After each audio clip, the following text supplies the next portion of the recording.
Let's see some advanced video properties here right now. Let's begin with the cutout effect. And there are basically two different ways of doing it inside CapCut. The first one is the auto cutout, in which CapCut just tries to understand the borders of what's the main subject of that clip and cuts all the rest. And the second type is the chroma key, which is the traditional effect used in cinema and everywhere to cut out a person by using a plain color background, usually green or blue, because they are colors that are usually not present in the human skin, and cutting those colors entirely from the scene, leaving only what's not using them. Let me show you. So first let's try the simplest one, which is the auto cutout, and for that I'm just gonna grab this clip over here. You're gonna find it in the resource center.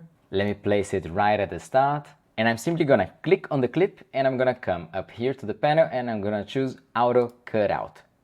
And CapCut immediately is gonna try to understand what's the background and what's the subject and cut all the rest. So as you can see, now I can just redimension this clip and place it wherever I want, and it's gonna look like it's been there all the time. You can see that sometimes it doesn't understand exactly what's the subject, because here probably there was a reflection or something that made the background color hit a little bit the shirt, so it's actually not precise. But what you can do in this case is just come up here and drag this down a little bit and just hide the parts that don't work that well. But mainly 99% of the job is done automatically for you. This can be great if you're doing some sort of tutorial or explaining something on a screen like I'm doing here right now, and instead of having all the scenario behind, you can place only yourself on top of the footage. Now the other way to go about it is using the chroma key, and for that I'm gonna use this clip over here of the dog with a green background. And for that, you just come up here and you have to choose chroma key. And in this case, CapCut doesn't do anything automatically. You have to go to the color picker and just choose the background. In this case, I'm gonna choose here the green. And now you come up to the strength slider, and the more you go to the right, the more you eliminate the green from the scene. But if you go too much, you're also gonna take out small portions that have a little bit of a green cast on it. So you have to find the right spot for it. What I recommend is for you to play with the strength until most of the green in the background is gone, like here for example, where you don't see it anywhere around, and then play with the shadow slider to fine tune it a little bit. As you can see that here, for example, on the ear and here, you gain back a little bit of detail that was deleted before. Like this, looks pretty good. So if I zoom out a little bit and I reduce this, it's very hard to tell what's going on. And we can play, and now we have the dog on top of our footage. Now let's see another feature from the video tab, which is called masking. And this is a way that it's a little bit more customizable for you to be able to display one video on top of each other. Let me show you by bringing on the timeline one of these videos in which I'm talking to the camera over here. And it totally covers our drone shot. So let's go over here. Let's just rotate it using this quick button.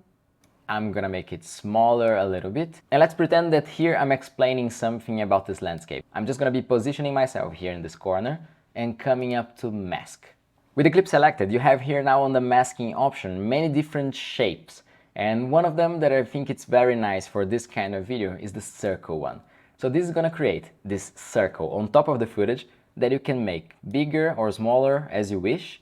And mainly this is gonna be like a paper on top of your clip with just a hole. And you're gonna be able to show that clip only through that hole. So now you can readjust it, you can reposition, make it bigger, smaller. And here in the properties, you can also rotate it. In this case, it's round, so it doesn't make any sense. But you can also feather the borders, so you can make it integrate a little bit better with the background video.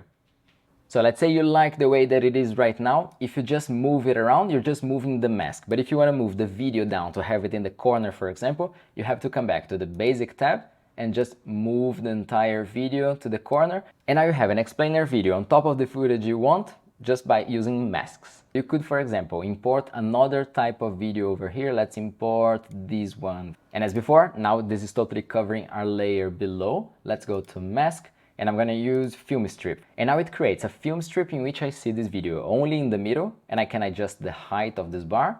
And when I play, I can still see also the video below. And you could have film strip, you could have circle, rectangle, you could make it in the shape of a heart or on the shape of a star. You're the director here. Another way that would make a little bit more sense would be the split one.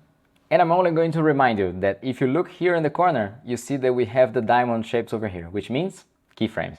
So if you wanted to animate this mask, you could also do that. Another tip is that you can also invert the mask. So in this case here, for example, I applied the mask to this one, and the part that shows is the one on top. But if I wanted it to be the opposite, you can come up to this small button over here and just click reverse, and now it's gonna show the bottom part of that clip and on the upper part what's below. And this works for all the masks. Let's talk a little bit about beauty enhancements, and the artificial intelligence of the software about this is just totally insane.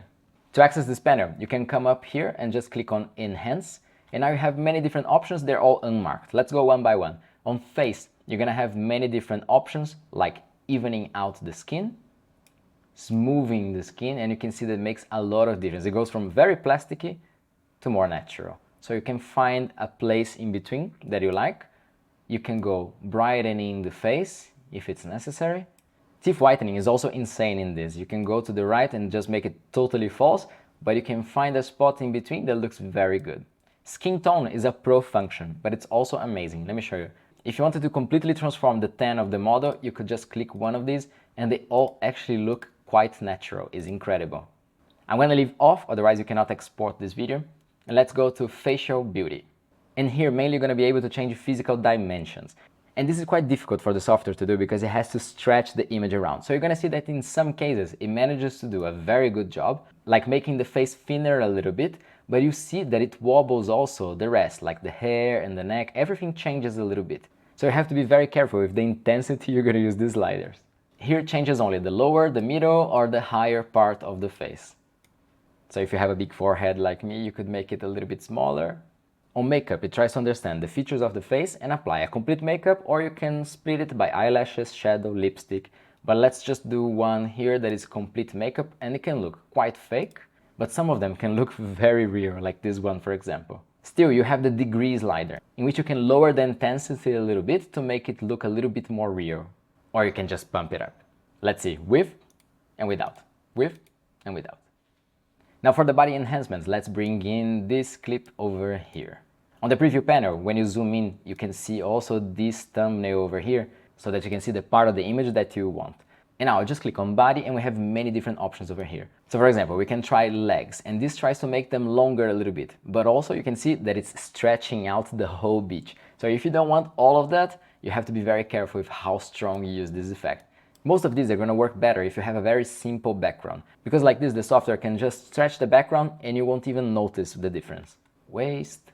And there are even some more advanced sliders here, like these ones for example. Smoothing works very well, and also brightening can be very useful. So now you know how to change all the properties of a video clip. Next up, let's take a look about how to change the speed. But not only how to make it faster or slower, we're gonna learn how to do these highly customizable gradual changes in velocity.